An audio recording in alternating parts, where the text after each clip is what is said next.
E mais uma vez para as nossas devocionais. Dessa vez a nossa devocional vai ser no Salmo de número 1. Todavia, nós vamos fazer uma apresentação aqui geral sobre o livro dos Salmos. A princípio, as devocionais sempre vão estar enfatizando o texto bíblico, a verdade desse texto bíblico, geralmente baseada no versículo ou no trecho que nós vamos ler. Também um pedido de oração, seja de gratidão, ou seja de petição, ou seja, o que nós vamos pedir. E, obviamente, indicar como que a igreja, a comunidade, deve entender e deve aplicar ou se sentir-se desafiada sobre a verdade desse texto. Então, são dicas, muitas vezes, na área ministerial. O livro dos Salmos, ele recebe esse nome porque ele vem do plural de uma palavra hebraica que nós vamos colocar aí para vocês, que é Tehillim. Essa palavra é o plural de Tehillah, que é canção, mas como é plural, então, salmos, hinos, cânticos. Na verdade, nós vamos depois passar por vários termos para a gente entender o que é essa composição. A princípio, nós vamos colocar aqui pelo menos 3 concentrações ou 3 diretrizes para nós entendermos o livro dos Salmos.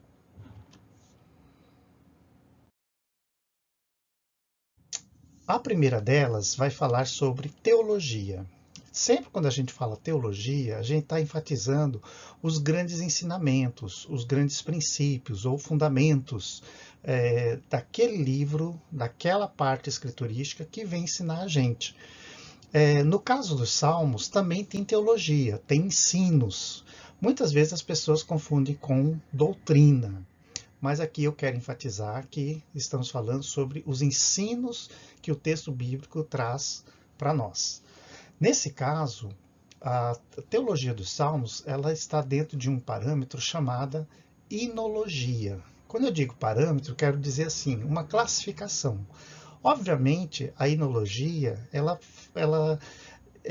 representa tudo aquilo que nós conhecemos como culto, ou seja, a prática do culto, o hábito de cultuar, está dentro dessa composição de textos, orações, cânticos, da onde nós vamos adentrar para entender por que isso, qual o objetivo disso. E aí a gente consegue identificar os grandes ensinamentos.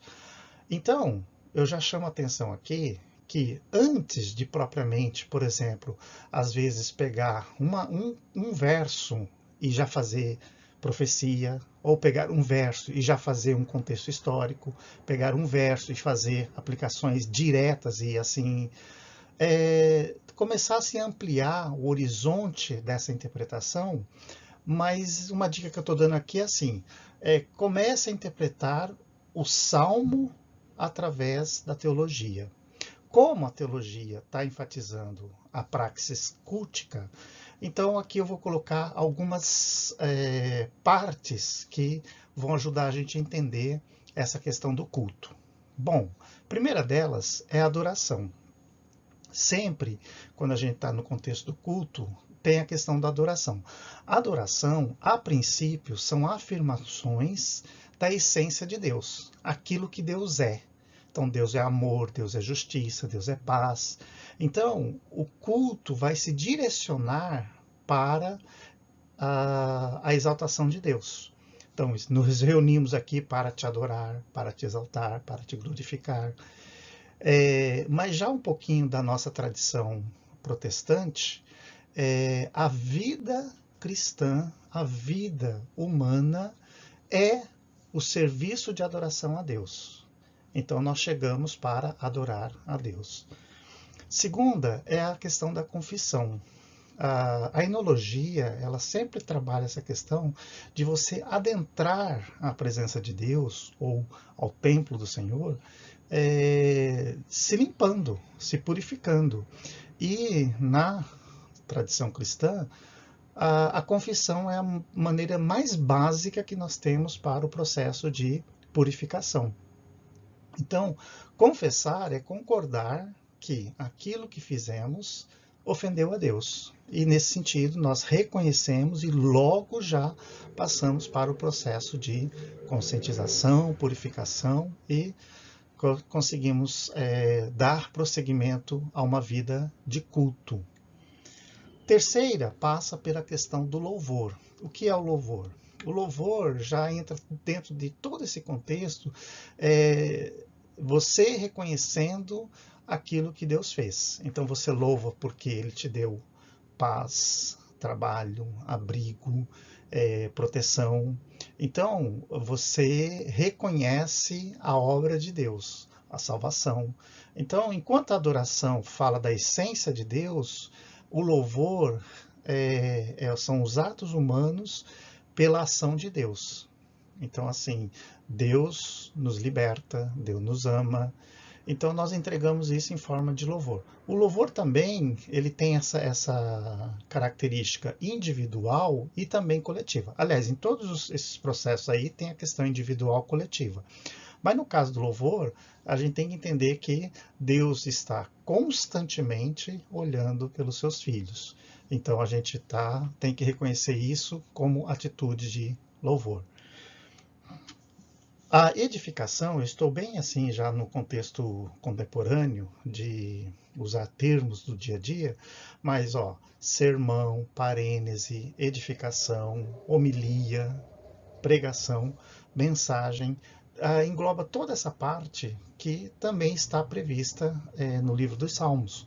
Há muitos ensinamentos que tendem a levar para uma compreensão de crescimento, edificação, maturidade e propriamente exortação. Então, há muito ensino edificante através dos Salmos. E nessa lista aí, nós temos a dedicação que, na verdade, a gente usa esse termo clássico, dedicar, porque no final de cada culto, você faz a entrega. A entrega, na verdade, é você se tornar consciente da mensagem que foi dita e você toma uma decisão. Ou você aceita o desafio e começa a colocar em prática, ou você vai passar ainda algum tempo ruminando a palavra, ruminando a mensagem para saber o que você vai fazer. Porque a mensagem ela coloca a gente também na parede. Né? A partir da minha atitude, determina-se o futuro, ou a partir da minha atitude, coloco o presente em risco. A dedicação também tem uma característica de ser chamada de envio. Né? No final do culto, sempre a conotação é de que as pessoas, os fiéis, os justos, entenderam a mensagem e agora eles são enviados para a prática do testemunho. E, obviamente, não posso deixar de que toda prática cultica tem a questão da celebração. A celebração, ela envolve muita coisa, né? Não só o contexto vamos aqui dizer, dos atos sacramentais, né?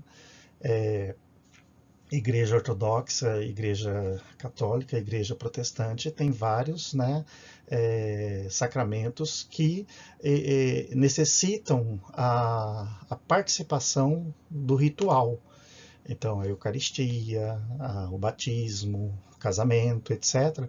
Mas também, vamos dizer aqui, a festividade. Né? Você faz um culto de ação de graça, você está celebrando.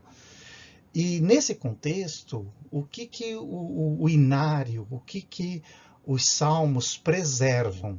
Eles preservam toda essa concentração dos ritos, dos mitos e, obviamente, dos símbolos, no caso aqui, os símbolos bíblicos. Por quê?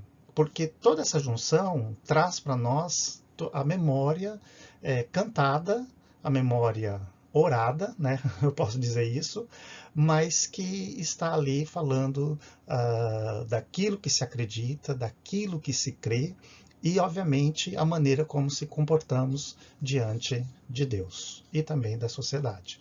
Então, aqui na teologia nós temos muita coisa para entender o porquê do inário.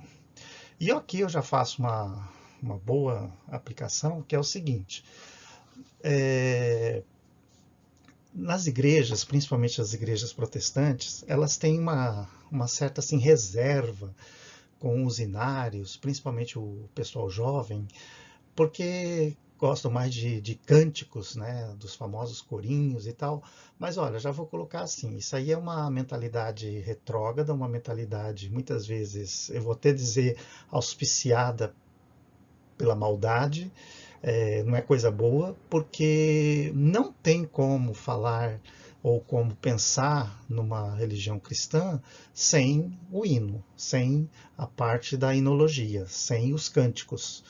E a falar, mas é muito conservador. Está se confundindo ritmo, está se confundindo melodia com o que a gente chama de teologia.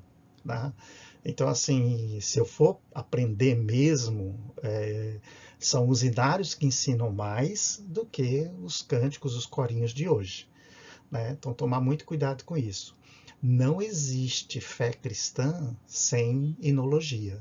Então, as igrejas que mantêm os seus inários, mantêm os seus livros de cânticos, estão corretas. E não percam isso jamais.